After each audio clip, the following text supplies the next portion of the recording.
Brandon Hale pushed open the door of the apartment, the faint hum of Manhattan traffic seeping in behind him. It was nearly 2 a.m., the kind of hour only cheaters and liars walk in pretending everything is normal. He straightened his suit jacket, brushing off the scent of Sienna's perfume light, expensive, impossible to hide. But he didn't worry. Lillian never questioned anything. She was too gentle, too tired, too trusting. The apartment was dark, not unusual. Still, something felt different. Too still. Too quiet. Even the refrigerator's usual whir seemed muted, like the whole place was holding its breath. "Lily?" he called softly. No answer. He walked into the kitchen, expecting leftover dinner or a note. Instead, he saw a small sheet of paper lying in the center of the counter. White paper, messy colors, the unmistakable scribbles of a 5-year-old. His son's handwriting. Bright crayon strokes, crooked letters, a wobbly heart. The message read, "Mommy has a new hero." At first, Brandon let out a short, dismissive laugh. Kids drew nonsense all the time. Maybe Noah meant a cartoon character or a firefighter they saw at school. But the longer he stared at the words, the more something sharp twisted in his chest. The drawing showed 3 figures. One small, that was Noah. One with long brown hair, Lillian. And the last one tall, broader, holding both their hands. Not him. He froze.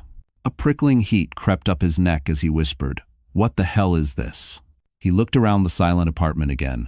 Lily's shoes weren't by the door. Her coat was missing. Noah's backpack too. For the first time in years, Brandon felt a flicker of fear, ugly, sour, unfamiliar. He snatched the paper off the counter, gripping it too tightly, crumpling the edges. His pulse spiked. He needed answers, needed control back. Because there was no way, no possible way Lillian had found someone new. Not her. Not the woman he thought would stay no matter what. He stormed down the hallway, ready to tear the apartment apart if he had to. And then he saw something that made his stomach drop. The bedroom closet was empty. Completely empty. Lillian Harper had always lived her life in the quiet spaces between school drop-offs, lesson plans, grocery lists, and the soft little moments only a mother notices. She moved gently, spoke softly, and loved deeply.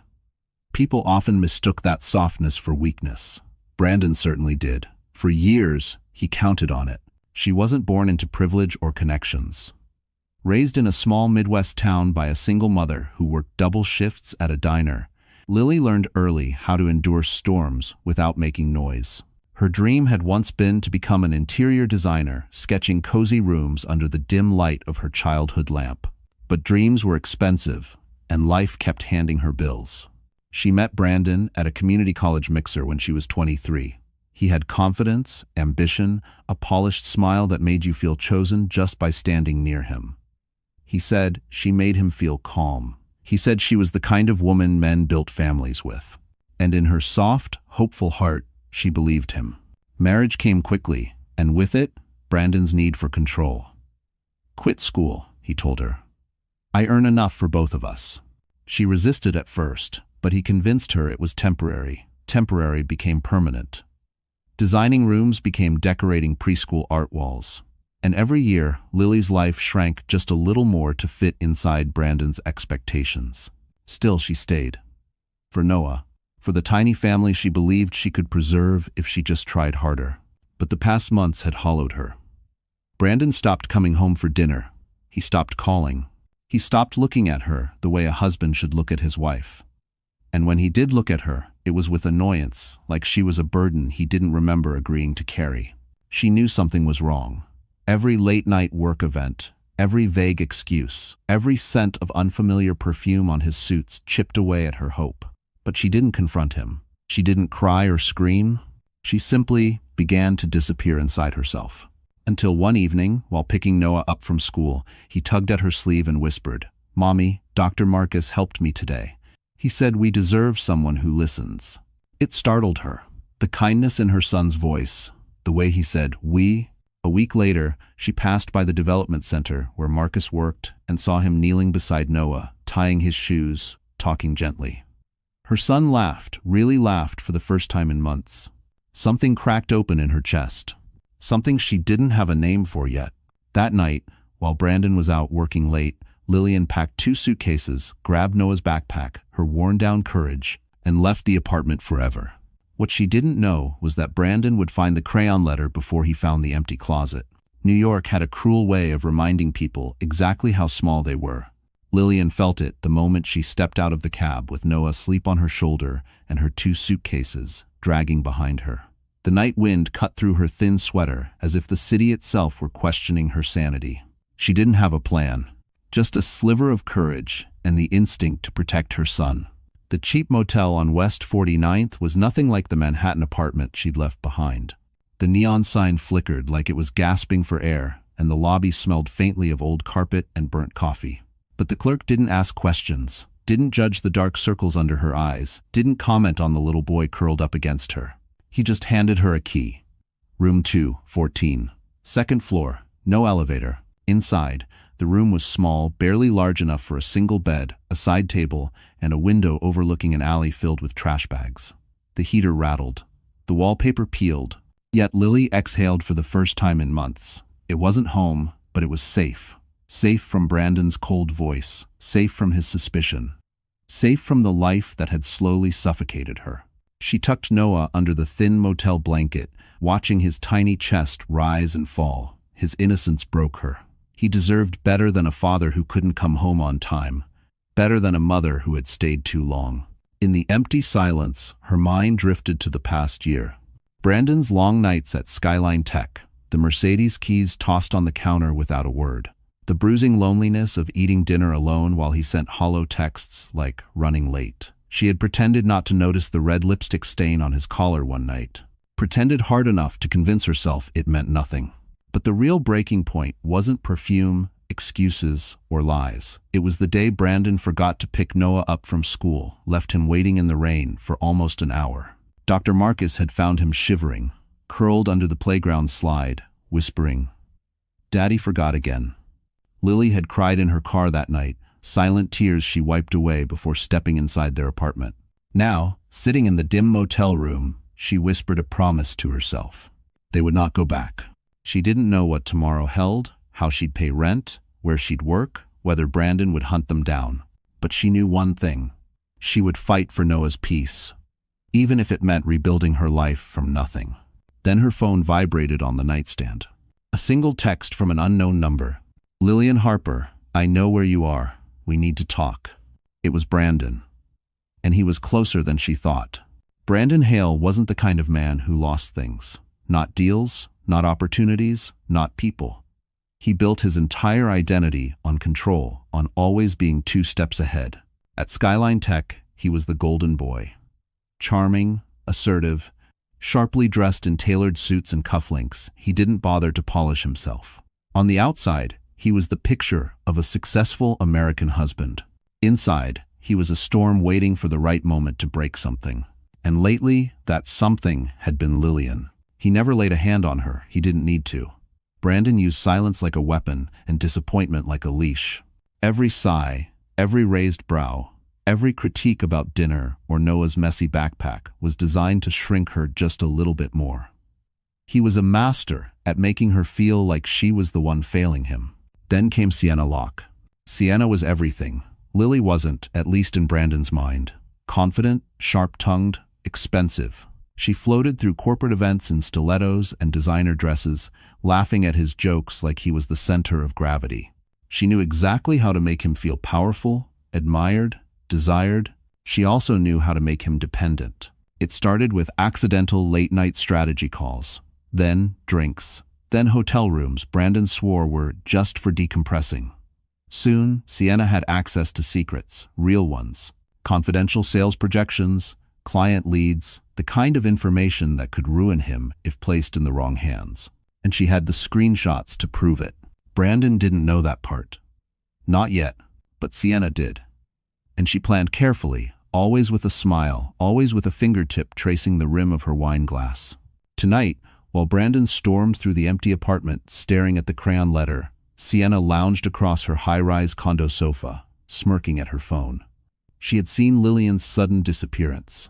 The internet didn't forget easily, especially when a VP's wife unfollowed him on everything within the same hour. Sienna wasn't worried. In fact, she welcomed the chaos. Let her run, she whispered to herself. Because the truth was simple. Sienna never intended to be just the mistress. She wanted the ring, the money, the power. And she wouldn't let Lillian ruin the life she planned for herself, a life built on Brandon's ambition and her manipulation. Back at the motel, Lily's phone buzzed again. Brandon's message appeared, sharper this time. "Pick up, I'm coming." She shut the phone off with shaking hands, pulling Noah closer. But what she didn't know, what she couldn't know, was that Brandon wasn't the only one heading her way. Sienna had already left her condo, heels clicking, eyes blazing with a plan of her own. The next morning, Lillian tried to convince herself she could disappear quietly, blend into the city the way other women did when life broke them. She planned to take Noah to the public library, maybe find a job posting board, maybe call one of her old preschool colleagues, anything to stay unseen. But New York had other plans. As she walked Noah toward the library, a group of parents outside a nearby cafe lowered their voices the moment they spotted her. Some glanced at their phones, whispering behind their lattes and polished sunglasses. She didn't understand. She kept walking. Then she saw it. On the cafe's outdoor screen, one of those rotating news tickers flashed a headline. Skyline Tech executive's wife leaves home after emotional breakdown. A blurry photo of her taken outside the motel appeared below it. Her breath collapsed. The world tilted. Someone had leaked her location. Someone had fed the story. And only two people knew. Brandon and Sienna.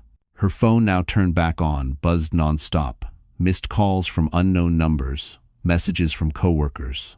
Even her mother's old friend from Iowa texted, "Honey, are you okay? Saw something about you on Facebook."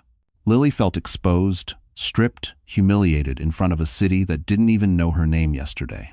But the worst blow came 10 minutes later when her preschool supervisor called.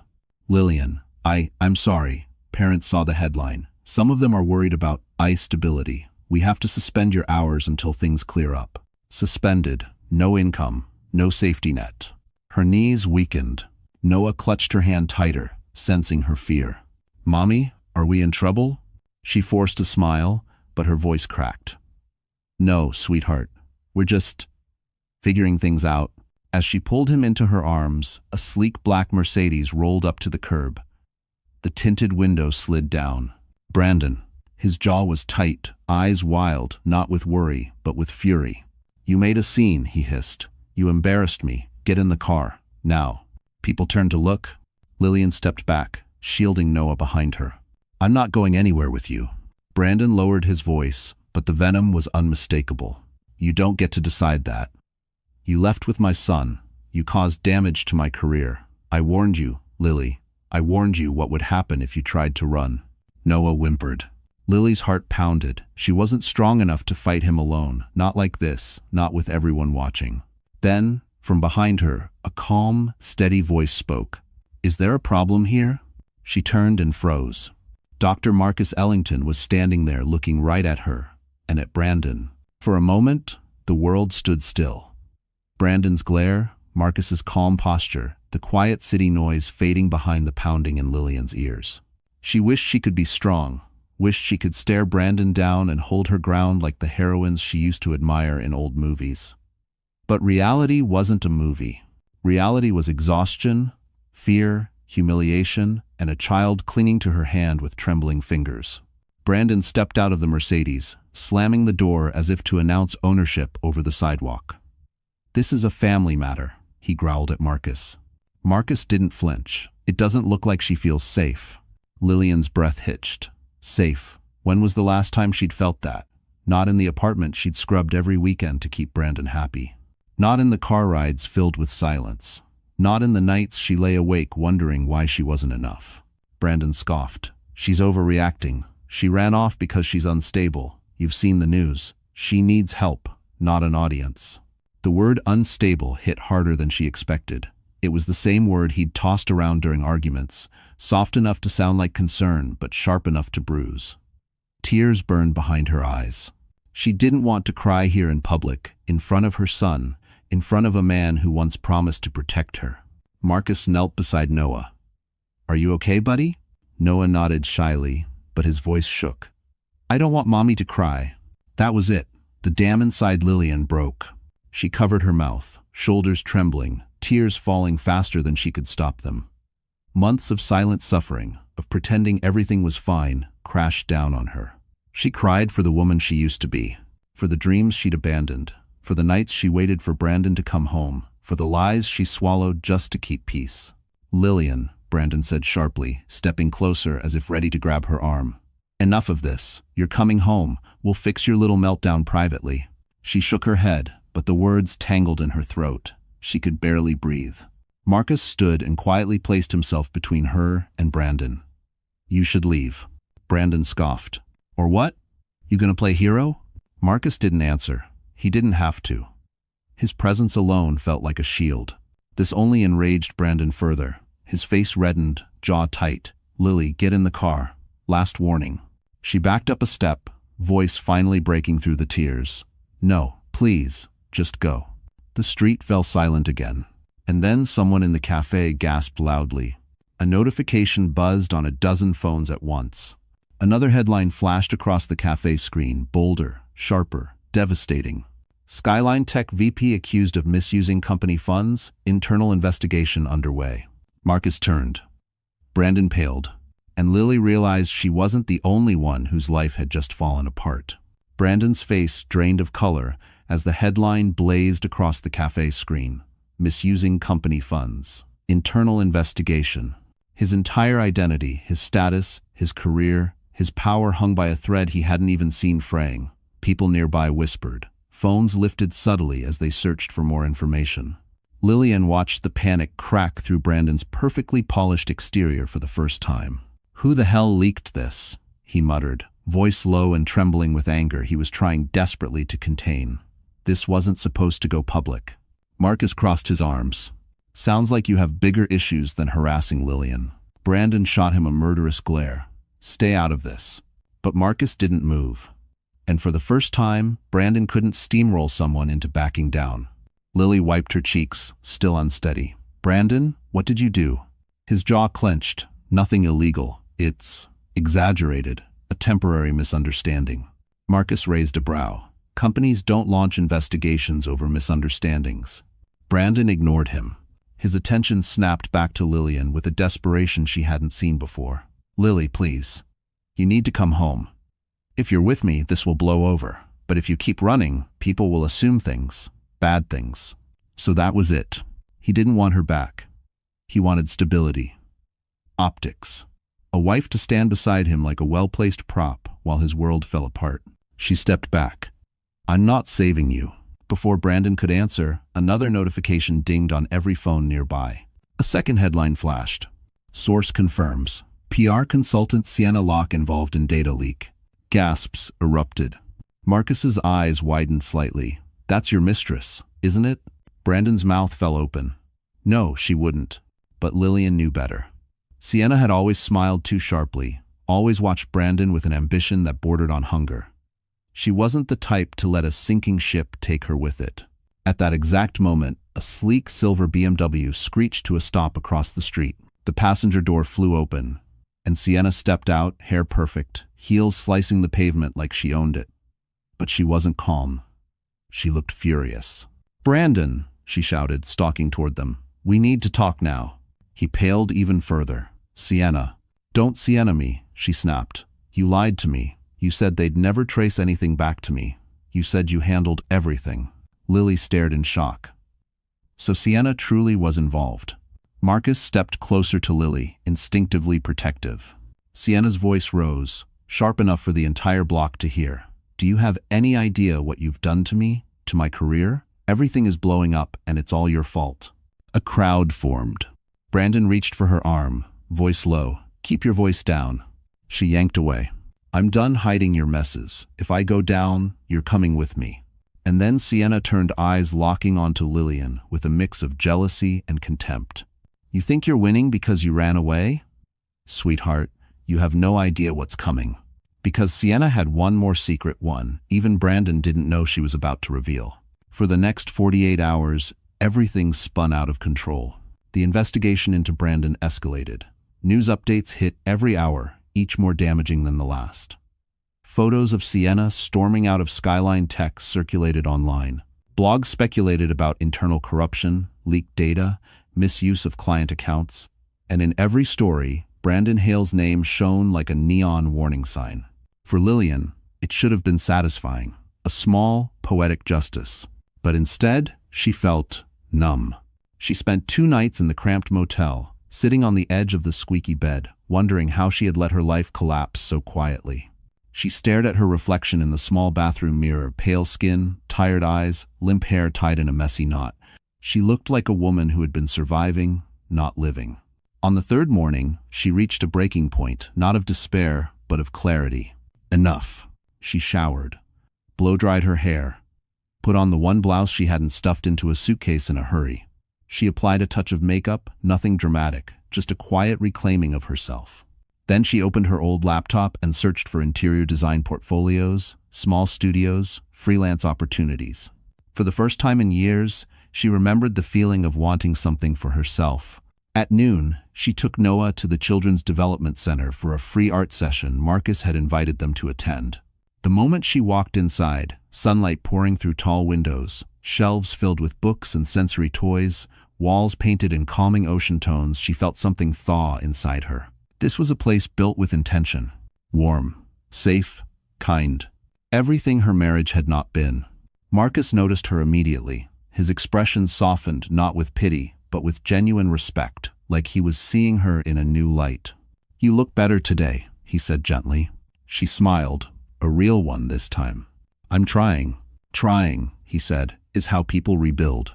They sat together while Noah painted on the tiny easel. Lily talked about her past dream of becoming an interior designer. She expected Marcus to nod politely. Instead, he leaned forward. "Lillian, I've seen your sketches in Noah's bag. You're talented." Her heart skipped. "They're just doodles." "No," he said, firm but warm. "They're potential." For the first time since leaving Brandon, hope didn't feel dangerous. But that fragile moment shattered when Marcus's assistant hurried over with a panicked look. "Dr. Ellington, you need to see this. It's about Miss Harper." Lillian's stomach twisted. "What happened?" The assistant held up her phone, screen glowing with a breaking headline. "Husband accuses missing wife of kidnapping their child. Police notified." Lily's blood ran cold. Marcus exhaled sharply. "He didn't." "Oh, yes, Brandon Hale absolutely did. And he wasn't done. Because he had just filed for emergency custody of Noah." The words emergency custody echoed in Lillian's mind like a violent echo she couldn't escape. Her hands trembled as she held the phone, staring at Brandon's accusation plastered across the news. Missing wife. Kidnapping. Dangerous instability. Every sentence was a knife, each twist meant to erase her voice and paint her as the villain. Marcus took the phone from her gently. "This is retaliation. He's cornered men like him lash out when they're losing control. But he can't take Noah from me," she whispered, her voice breaking. "I've never hurt my child. Never." Marcus placed a hand on her shoulder, steady, grounding. "I know, and I promise you, this isn't the end, but we need to move." Within an hour, they were sitting inside Marcus's private office, a warm, wood-paneled space overlooking the Hudson. Noah played quietly with blocks in the corner, unaware his entire future was being threatened. Marcus dialed a number. A woman's voice answered. Sharp, confident. "A lawyer." "Lauren Price," he said. "I need your help with a custody emergency." Lauren arrived 30 minutes later, heels clicking, eyes fierce. She reviewed the documents Brandon filed, shaking her head with growing disbelief. "This isn't a father trying to save his child," she said. "This is a man trying to punish his wife." "Because covered it." Lillian swallowed hard. "Can he win?" "He has money," Lauren said plainly. "Connections. But you have something more powerful." Lily blinked. "What?" "The truth. And evidence he doesn't know you have." Before Lily could ask what she meant, Lauren retrieved a tablet from her bag. "I pulled Brandon's public records. The internal investigation at Skyline Tech, it's worse than the news is reporting. They found discrepancies going back years. Improper bonuses. Misuse of accounts." She paused. "And suspicious transfers to a private PR contractor." Lily froze. "Sienna." Lauren nodded. "If his credibility falls, so does his case." It was the first flicker of hope Lily felt all day. Then the office door burst open. Everyone turned. Sienna Locke stormed inside, mascara smudged, hair wild, breathing hard as if she'd run blocks to get there. Noah flinched and hid behind Lillian. "I need to talk to you." Sienna spat, not at Marcus, not at Lauren, but at Lillian. "What could you possibly want?" Lily whispered. Sienna pointed a trembling finger at her. "You think Brandon is your only problem? You think he's the one trying to destroy you?" Lily frowned, confused. Sienna laughed bitterly. "Sweetheart, he isn't the one who leaked your motel location." Lillian felt her stomach plunge. "No," Sienna said, voice cracking. "That was me, and I'm here because something far worse is coming." Marcus stepped forward, firm. "What are you talking about?" Sienna's expression twisted with fear. "Brandon knows where you are, and he's on his way with police." The moment Sienna's words hit the room, everything inside Lillian went ice cold. Her heartbeat pounded against her ribs as if trying to escape. Police. Brandon bringing police. The one fear she never thought she'd face, being painted as a criminal in front of her own child, was suddenly terrifyingly real. Marcus stood taller, voice calm but edged with urgency. "Everyone stay here. Lillian, breathe. We'll handle this." But Lily's breath was gone, stolen by panic. Her knees wobbled. The world blurred. I can't let them take Noah. I can't." Lauren stepped forward. "They can't just take him. Brandon would have to prove imminent danger, and he can't. You left peacefully. No violence, no threats." Sienna let out a bitter scoff. "You underestimate the man. He'll twist anything. He told the cops you're emotionally unstable because of some postpartum trauma. Which doesn't even make sense because your kid is 5, but they don't check facts when a rich man is shouting." Lily felt sick. Brandon had rehearsed this, prepared it. He truly believed she belonged under his control, no matter what it cost her. Marcus grabbed his keys. "We need to move. Now. Because na forly raid. It's Dad rule." But before he could reach the door, Noah suddenly began to cry, quiet, confused, sobs that cut deeper than any legal threat. "Mommy, I don't want to go with Daddy. He yells all the time." Lillian knelt, pulling him close, her chest aching. "I won't let anyone take you, I promise." Her phone buzzed in her pocket, a message from an unknown number. "Police Itia, 7 minutes." He's screaming at them to hurry. Sienna looked away, ashamed. "That came from me. I set alerts on his location when we were together. Long story, don't ask." Lauren closed her briefcase sharply. "We'll file a counter-petition, but right now, we need witnesses. Somewhere public, somewhere safe." Marcus snapped his fingers. "My development center has security cameras. Neutral ground. If Brandon tries anything, it's all recorded." Lillian hesitated. "What if they believe him anyway?" Lauren stared her straight in the eyes. "Lillian Harper, listen to me carefully. You are not the woman Brandon convinced you that you are. You are stable, you are protective, you are sober, you are present. And you have people who believe you." Her expression hardened. "But Brandon? He's unraveling on every news channel in the city." Sienna nodded grimly. "And he's about to unravel even harder." They rushed out of the office, Marcus carrying Noah, Lillian close behind, Lauren fielding calls, Sienna glancing nervously over her shoulder. As they stepped outside, sirens wailed 2 blocks away, too fast, too close. Marcus tightened his grip on Noah. "Keep walking, don't look back." But Lillian did, and she froze. Because the black and white police cruiser speeding toward them wasn't the real danger. Brandon was driving right behind it, windows down, fury blazing. And he wasn't alone. The police cruiser screeched to a halt in front of the group, tires biting into the pavement. Officers stepped out quickly, one hand near a holster, the other raised to signal everyone to stay back. But it wasn't the police who made Lillian's stomach drop. It was the black SUV that pulled up right behind them, horn blaring, door flying open before the vehicle had even fully stopped. Brandon jumped out, hair wild, suit wrinkled, eyes bloodshot from lack of sleep or pure rage. Lillian couldn't tell. But he wasn't alone. His older brother, Ethan Hale, an attorney with a reputation for bending the law until it nearly snapped, climbed out from the passenger side. Ethan pointed straight at Lillian. "Officers, that's her. She's been keeping the child from his father. Brandon has emergency custody documentation filed this morning." The officers nodded and started walking toward her. Not aggressively, but with that rigid caution that made innocent people feel guilty. Lillian's chest clenched. Her fingers tightened around Noah's hand.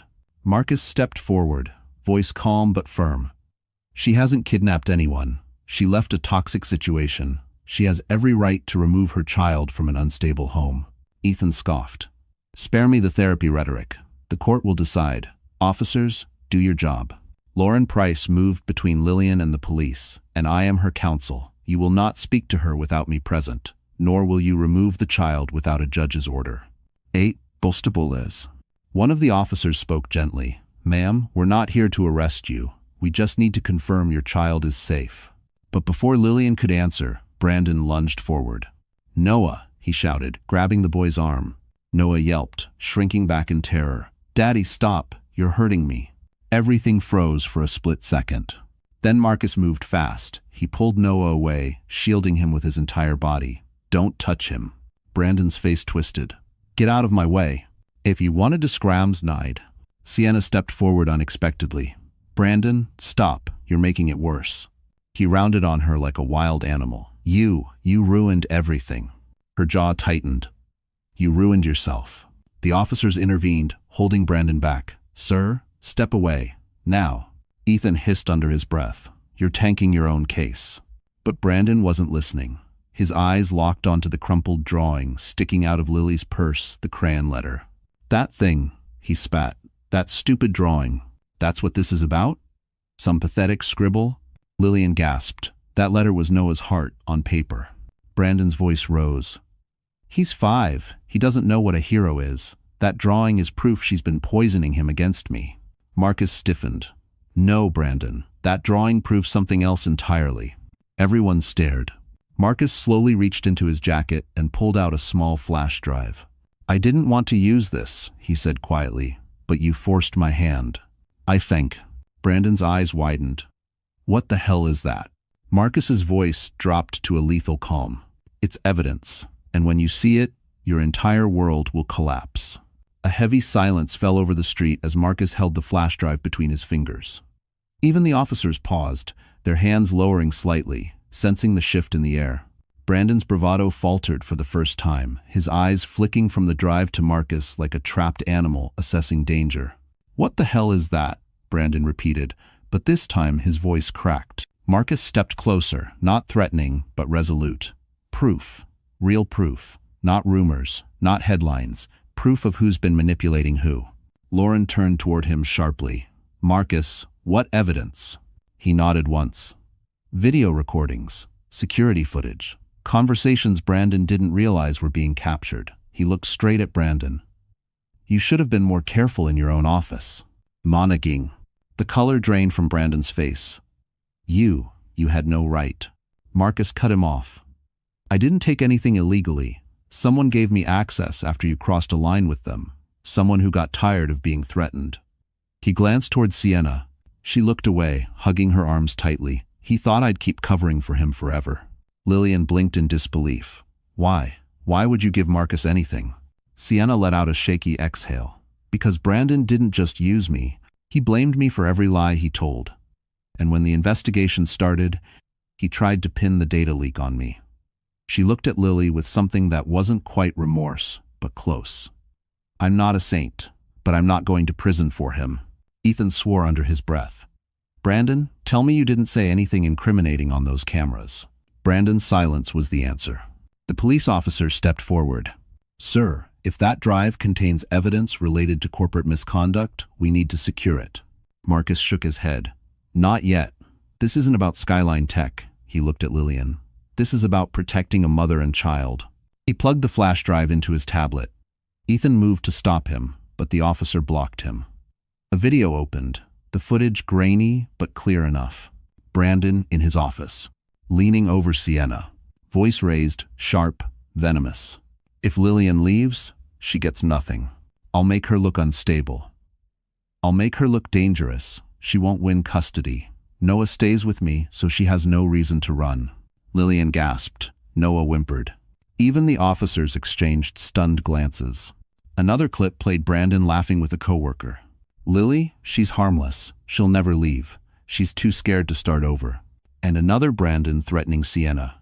You leak one thing about me, and I'll burn your career down. Sienna flinched at her own memory. Marcus paused the video. This shows pattern, control, manipulation, coercion. His voice hardened, and intent. Ethan pinched the bridge of his nose. Brandon, you're done. Brandon lunged for the tablet, but the officers restrained him easily. Those are taken out of context, he shouted. This is illegal. You can't use that in court. Lauren crossed her arms. Actually, we can. Lillian stared at Brandon, truly seeing him for the first time, without fear. But before the relief could settle, the officer's radio crackled loudly. Units be advised, Skyline Tech has issued an arrest request for Brandon Hale. Charges include embezzlement, fraud, and destruction of evidence. Brandon froze. The officer looked up. Sir, turn around, hands behind your back. But Brandon didn't run. He didn't fight. He smiled slow, chilling, and whispered, This isn't over, Lillian. The days following Brandon's arrest were a blur, heavy, surreal, strangely quiet. For the first time in years, Lillian woke up without the weight of someone watching her every move, judging every breath she took. The motel room was still cramped, the blankets still scratchy, the heater still clattering like an old train, but somehow everything felt lighter. Noah slept peacefully again. No nightmares, no sudden midnight cries for reassurance, just soft breathing and tiny hands curled under his cheek. Still, peace didn't solve everything. Their savings were nearly gone. Brandon had frozen their joint account before his arrest, and unfreezing it would take time. Job applications went unanswered. Lillian found herself counting change in her purse more often than she liked to admit. One morning, as she sipped a watered-down motel coffee, Marcus knocked gently on the door. Standing behind him was a woman carrying a small cardboard box. Lillian, Marcus said softly, this is Miss Alvarez. She's from the Safe Start Resource Program. I reached out to see what support we could get for you. Lillian stiffened. I didn't ask for charity. Miss Alvarez smiled kindly. It's not charity, it's transition support. Temporary. You don't owe us anything. Inside the box were essentials. Grocery vouchers, a prepaid phone card, bus passes, and pamphlets for housing options. Lillian's eyes burned, not with shame, but with a kind of exhausted gratitude she didn't know how to express. Thank you, she whispered. Marcus lingered after Miss Alvarez left. You're not alone, Lillian. You don't have to rebuild everything overnight. She nodded, but the truth was, she didn't know how to rebuild at all. Her life had always been a quiet shadow behind Brandon's spotlight. Without him, she barely recognized herself. Later that afternoon, Marcus drove them to a quiet community center where he offered her a temporary office nook to work on design sketches. He laid out crisp paper, colored pencils, and a laptop. I don't know if I can do this, she murmured. You can, he answered. You've been designing spaces emotionally your whole life. Now you get to design one for yourself. She stared at the blank page for a long moment. Then her hand moved tentative at first, then sure. Shapes formed, lines softened, colors blended. Hours passed without her noticing. For the first time in years, Lillian felt capable. That night, after she tucked Noah into bed, another knock came at the motel door. Not urgent, not threatening, just a polite tap. She opened it to find Sienna standing there, no glamour, no sharp armor, just a woman who looked worn down by her own decisions. We need to talk, Sienna said quietly. It's about Brandon. Lillian's breath caught. He's already in custody. What else is there? Sienna swallowed hard. He made a deal. And he's getting out sooner than you think. With Kamist. For a long moment, Lillian just stood there in the doorway, the cold hallway air drifting in behind Sienna, as if ushering in yet another storm. She felt her pulse throb in her wrists, her throat, her ribs. What do you mean? He's getting out? Sienna stepped inside slowly, glancing at the motel's peeling wallpaper with a guilt that looked almost genuine. Brandon made a deal with Skyline Tech. He's agreeing to turn over certain documents, ones only he had access to, in exchange for bail and reduced charges. Lillian's knees weakened, so he's free to come after me again. Sienna looked down, shoulders sagging. That's why I'm here. You need to know something before he gets to you. Marcus, who had insisted on staying nearby just in case, appeared in the doorway of the adjoining room, brow furrowed. What kind of something? Sienna clasped her hands, fingers shaking. Brandon wasn't just cheating. He wasn't just manipulating. He was planning something far worse. Something that involved both of you. Lillian felt the room tilt again. Both of us? Sienna nodded. He blamed Marcus for the internal investigation. He thought you were meeting him behind his back. He was convinced you were plotting to sabotage his career. Marcus's jaw tightened. That's absurd. Absurd or not, Sienna said, he believed it. And Brandon never just believes things, he acts. He told me. She hesitated, eyes glistening with a mix of regret and fear. He told me he wanted to paint Marcus as your affair partner. Said it would break your credibility, ruin his reputation, and win him custody of Noah. Lillian felt like she'd been punched. He would weaponize my child for revenge. Sienna nodded silently. Marcus stepped closer to Lillian, voice low but steady. He won't get that chance. But Sienna wasn't finished. There's more. The deal he made with Skyline Tech? It included a condition that could affect both of you. Lillian's breath caught. What condition? Sienna swallowed hard. He agreed to provide private messages. All of them. That includes the ones about you, the ones about Marcus, and the ones he forged. Marcus blinked. Forged? Sienna nodded, voice trembling. He created fake emails between you and Marcus. He planned to find them later as evidence of infidelity and instability. I know. Lillian's stomach churned. Why are you telling us this now? Tears finally slid down Sienna's cheeks. Because I've been many things: reckless, selfish, blind, but I'm not willing to ruin a child's life to save myself. Before Lillian could respond, a heavy knock rattled the motel door so loud Noah jolted awake with a cry. Marcus stiffened. Stay behind me. The knocking grew harsher. Urgent. Lauren's voice shouted from the hallway. Lillian, open up. It's me, hurry. Body 7. Lily rushed to the door and swung it open. Lauren stood there, breathless, holding papers in her hand. Her voice shook. Brandon's out, and he just filed a restraining order against you. Lillian stared at the papers in Lauren's trembling hands. The words blurred for a moment. Restraining order, instability, risk to the child. Her pulse hammered in her ears, drowning out everything except the growing terror inside her chest. He filed against me? She whispered, her voice barely audible. Lauren nodded grimly. He claimed you're a flight risk, that you're emotionally volatile and could endanger Noah if stressed. Lillian's mind spun. But he's the one who chased us. He's the one yelling in public. I know, Lauren said firmly. Everything he's doing is projection. He's flipping the narrative before you can build yours. Marcus clenched his fists. He's weaponizing the system. Sienna let out a humorless laugh. He's always been good at that. Thank you for watching. Lillian felt tears sting her eyes, not weak tears, but hot ones, full of fury. She didn't deserve this. Noah didn't deserve this.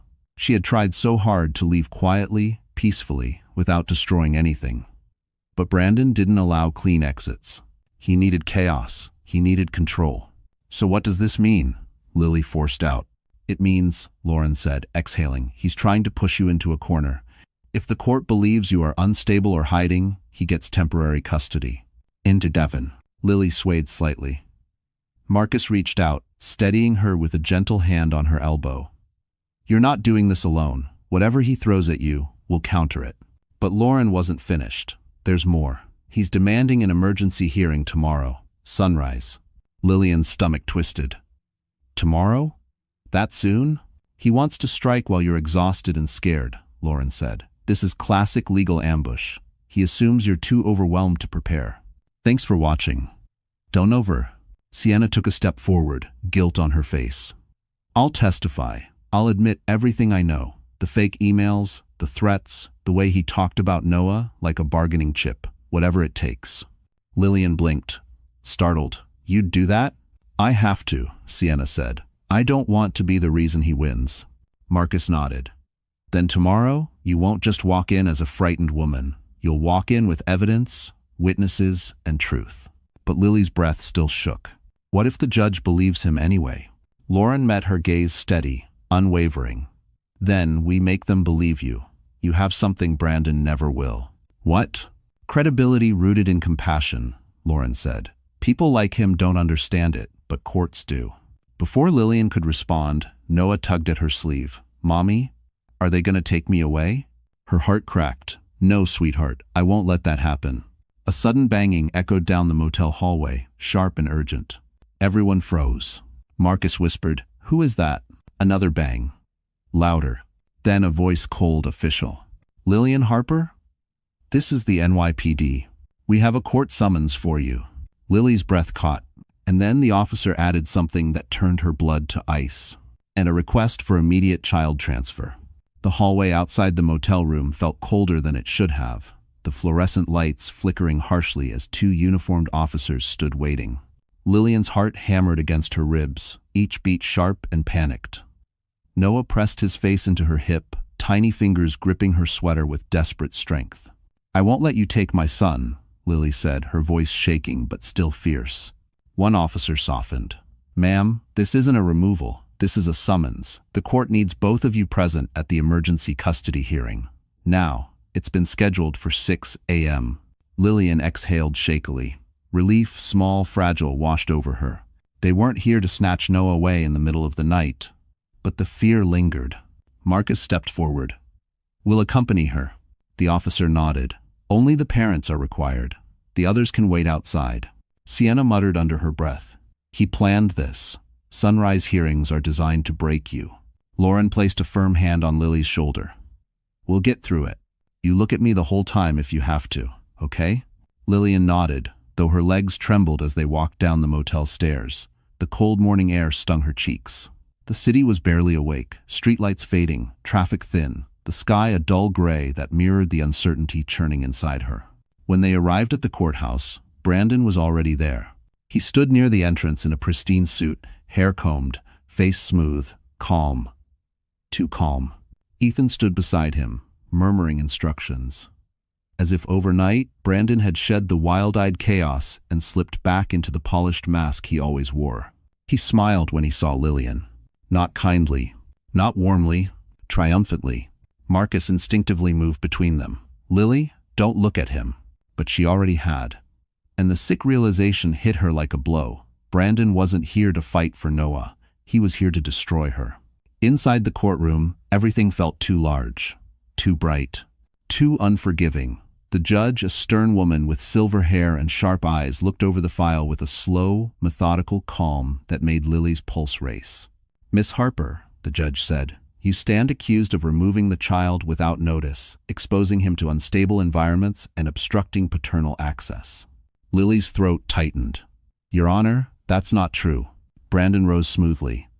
"She abducted our son? She disappeared for days? My brother and I have been terrified she might harm herself, or Noah." Lillian's breath caught. "That's a lie." But Brandon continued, voice steady and dripping concern. "I've tried for years to support her emotional struggles." Her knees buckled. Emotional struggles? She had none except the ones he created. The judge raised a hand. "We will hear both sides." Lillian forced herself to lift her chin. "Your Honor, I left because I was unsafe." Brandon scoffed. "Unsafe? I provided everything for her. I'm the stable parent." The judge looked up sharply. "Do you have evidence of her instability?" Ethan handed over a folder. "Yes, Your Honor. Emails suggesting an inappropriate relationship. Erratic behavior reports." Lillian's heart dropped. "The forged emails." The judge skimmed. Her expression darkened. Lauren stood abruptly. "Your Honor, those emails are falsified, and we can prove it." The judge raised a brow. "How?" Lauren nodded at Marcus. He stepped forward, holding the flash drive. "The same way we'll prove who the real danger is." He plugged it into the courtroom monitor. The first video clip loaded. Brandon's face blanched. The judge leaned forward. But before the audio played, Brandon stood, slamming his hand on the table. "I object that footage is..." The judge's gavel cracked sharply against the wooden bench. "Mr. Hale, sit down. Now." Of gourd. Brandon froze mid-outburst, his hand still pressed to the table, jaw clenched so tight a nerve twitched along his cheek. His eyes darted from the judge to Marcus, then to the screen like he was watching his own career slip through his fingers in real time. Lauren's voice cut clean through the tension. "Your Honor, may we proceed with the evidence?" The judge nodded. "Play it." Marcus pressed a key.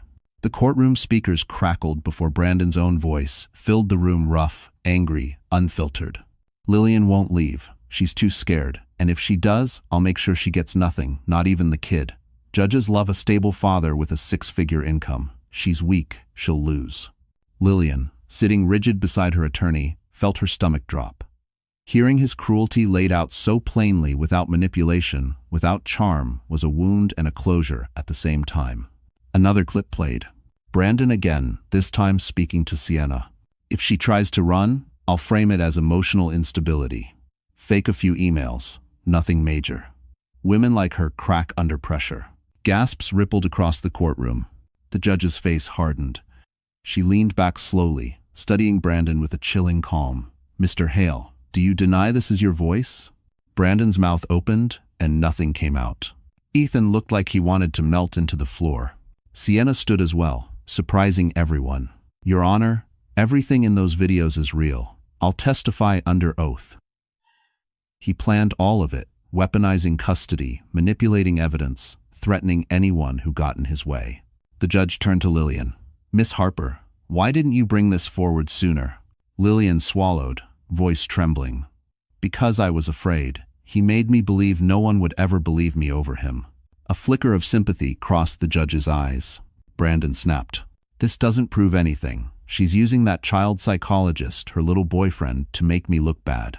Marcus stiffened, but Lauren spoke first. Dr. Ellington has no romantic involvement with my client, and unlike you, he actually cares about Noah's well-being. Brandon laughed bitterly. Oh, please. He's been obsessed with Lillian since day one. The judge raised an eyebrow. Mr. Hale, unless you have evidence to support that accusation, I suggest you remain silent. 1 SS. Brandon's fists tightened. Enough, the judge said, her voice sharp as glass. This court will not tolerate manipulation or fabricated claims. She took a long breath, reviewing the visible stack of evidence, videos, timestamps, falsified emails, witness testimony.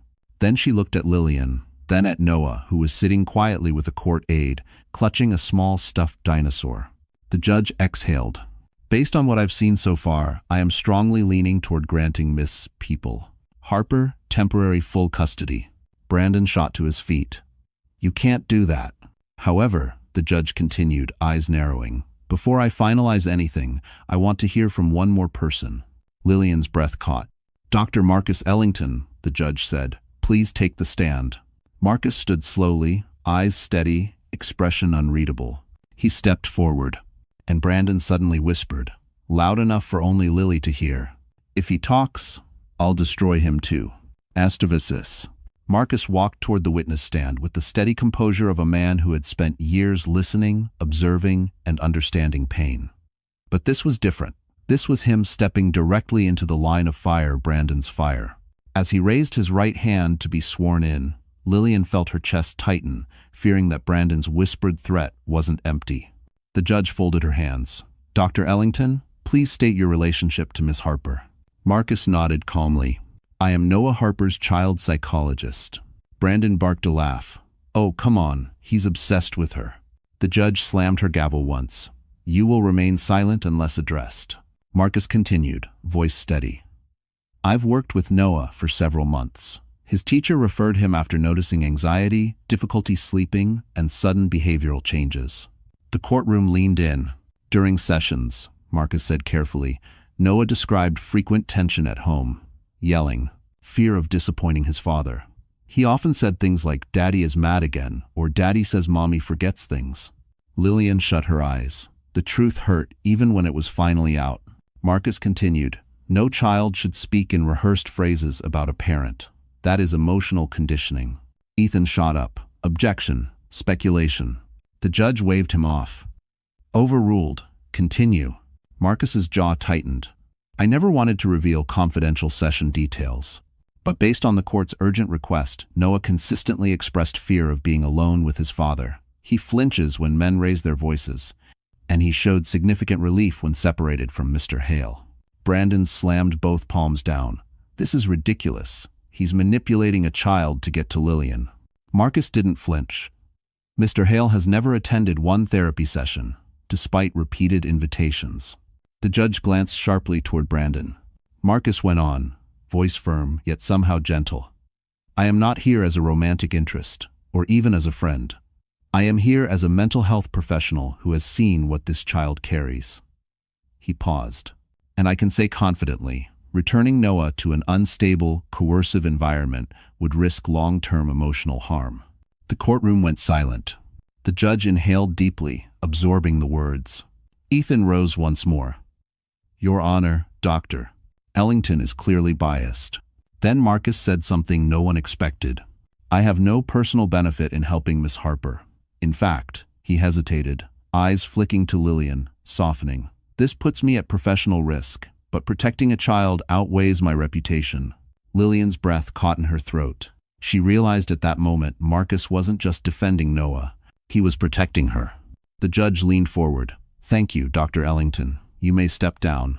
By tendons. As Marcus walked back, Brandon crooked a finger at him, whispering viciously. You think this wins? You think saving her wins? Watch what happens next. Before Marcus reached Lillian's side, the courtroom doors burst open. A bailiff rushed in, clutching fresh documents. Your Honor, urgent update from Skyline Tech. You'll want to see this immediately. The judge took the papers. Her eyes widened. And whatever she read made Brandon go pale, so pale it looked like the floor had dropped beneath him. The judge scanned the documents with a growing intensity, each line deepening the creases between her brows. Brandon shifted restlessly, tugging at his collar as though the room were tightening around him. Lillian watched the tension rise like a wave about to crash. She could feel something enormous was coming. Finally, the judge placed the papers down and looked directly at Brandon. Mr. Hale, is there anything you'd like to tell this court? Brandon blinked. About what? The judge's voice sharpened. About the updated findings from Skyline Tech's internal audit. Findings that directly contradict statements you made to this court. Ethan stepped forward quickly, tone slick. Your Honor, we haven't reviewed those documents yet. We request. You may review them after I finish, the judge said coldly. She held up one page. It says here that Mr. Hale attempted to delete company data intentionally and that IT recovered multiple files marked as destroy after transfer. Her eyes narrowed, including files labeled with his wife's name. A shocked murmur rippled through the courtroom. Lillian felt her breath hitch. He planned to use her as a scapegoat. The judge continued. Additionally, Skyline Tech has submitted formal testimony stating that Mr. Hale tried to pressure colleagues into backing fabricated claims about Miss Harper's mental instability. Her voice hardened. This is not just unethical, it borders on criminal coercion. Brandon's face collapsed. That's not true, someone set me up. But the judge raised a hand. Mr. Hale, your pattern of manipulation is documented in video, audio, and now corporate evidence. You have shown a deliberate attempt to weaponize both the legal system and your child against your wife. Ethan sank into his seat, realizing the case was slipping beyond saving. The judge turned toward Lillian, really turned toward her with a gentleness that brought tears to Lily's eyes. Miss Harper, based on the overwhelming evidence, I am granting you temporary, full custody, effective immediately. Lillian gasped. Noah, sitting beside the court aide, brightened instantly. Mommy? She nodded, tears falling. Yes, sweetheart, I'm right here. But the judge wasn't finished. As for Mr. Hale, she said, voice echoing with finality, you are barred from contacting Miss Harper or the child until further evaluation. Violations will result in immediate arrest. Brandon's mouth opened in horror. You can't. I already have, the judge said. Marcus exhaled slowly, shoulders easing for the first time in days. Sienna closed her eyes, relief washing over her conflicted face. But just as the gavel struck, the bailiff approached the judge again. Your Honor, there's more. Skyline Tech wants to move forward with criminal charges faster than expected. Brandon stiffened. The judge looked at him one last time. Mr. Hale, you will remain for processing. Panic finally cracked him open. No, you don't understand, Lillian. Please help me. Lily looked at him and felt nothing. She stood, lifting Noah into her arms. But before she could walk out in peace, Ethan Hale rushed to block her path, his face ashen. Lillian, he whispered urgently. There's something you don't know. She froze. Ethan swallowed hard. Brandon made one last move before his arrest. Something that affects you directly. Lillian didn't move. The courtroom hummed in distant echoes as Ethan Hale, usually composed and calculating, stood trembling before her. His eyes darted toward Brandon, now surrounded by officers, then back to Lillian with an urgency that chilled her. "What did he do?" she demanded quietly. Ethan swallowed hard. Before the arrest, Brandon created a false financial account. He transferred money into it using your name. It's small, but it's enough to make the IRS investigate you if it's not corrected immediately. Lillian's breath faltered. Even in ruin, Brandon's obsession with control reached beyond the grave of their marriage, like a final claw dragging her backward. Lauren stepped forward, voice sharp. "Give me the details. Now." Ethan handed her a folder. "I'm not protecting him anymore. He dragged us all down with him. You deserve the truth." Lillian steadied herself. "Can this hurt me?" Lauren flipped through the pages. Her brow softened. "No. Because he was sloppy. He left timestamps, IP addresses, and employee access logs that prove he did everything under your identity." She looked up with a reassuring smile. "We'll clear it without a scratch." Lillian exhaled a long, trembling breath she felt all the way to her bones. For the first time, she whispered, "I'm free from him." Marcus touched her shoulder gently. "You are, and he can't hurt you anymore." Brandon, hearing this, erupted. "Lillian, you can't walk away from me." But the officers tightened their grip. One leaned in. "Sir, that's enough." The judge signed the final papers with firm strokes. "This hearing is adjourned. Miss Harper, you and your son are free to go." Free. A word Lily hadn't tasted in years. She scooped Noah into her arms. He wrapped his tiny hands around her neck and whispered, "We get to go home now?" Tears warmed her eyes. "Yes, baby. A new home. A safe one." Outside the courthouse, the early morning sun finally rose, soft gold spilling across the concrete like a blessing. The chaos of the past weeks melted into something quieter, gentler. Sienna approached slowly. "Lillian, for what it's worth, I'm sorry. I let him turn me into someone I'm not." Her voice shook. "Thank you for not letting him win." If we come fresh, port." Lillian nodded. "Take care of yourself, Sienna." As Sienna walked away, Marcus stepped beside Lily. "I meant what I said. Protecting Noah was never just professional for me. I care, deeply, about both of you." Lillian felt her heart shift, soft, cautious, but real. "Marcus, I don't know what comes next." He smiled gently. "Then let's figure it out together. No promises, no pressure, just possibility." Weeks later, with Lauren's help, Lillian secured affordable housing. Marcus helped her set up a small home workspace where her design sketches blossomed into real projects. Clients praised her talent. Noah thrived, laughing more, sleeping peacefully, drawing pictures full of sunshine instead of fear. One evening, as they unpacked boxes in their new apartment, Noah handed Lily a fresh drawing. 3 figures holding hands, Mommy, Noah, and Marcus. "Mommy," he said shyly, "is he still our hero?" Lillian looked at Marcus across the room, warm light falling gently on him. "Yes," she whispered.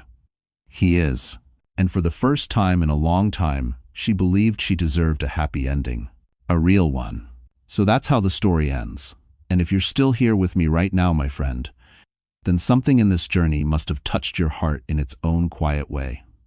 Maybe it reminded you of your own strength. Maybe it reminded you of someone you love. Or maybe, just maybe, it whispered a truth you needed to hear. You deserve peace, even after the storm. You know, the ancient Stoics used to say, the obstacle is the way. And Lillian's story shows exactly that. The pain she walked through didn't break her, it shaped her. It taught her boundaries, self-respect, and the courage to choose freedom over fear. It reminded us that healing isn't loud or dramatic. Sometimes it begins with a single decision. I will no longer suffer in silence. Maybe tonight, take a quiet moment for yourself. Breathe. Let go of something heavy. And remember Marcus Aurelius's words. You have power over your mind, not outside events. Lillian found hers, and you can too. If this story moved you in any way, please like, share, and subscribe to the channel. Your support helps these stories reach people who might need them most. And hey, thank you for being here, truly.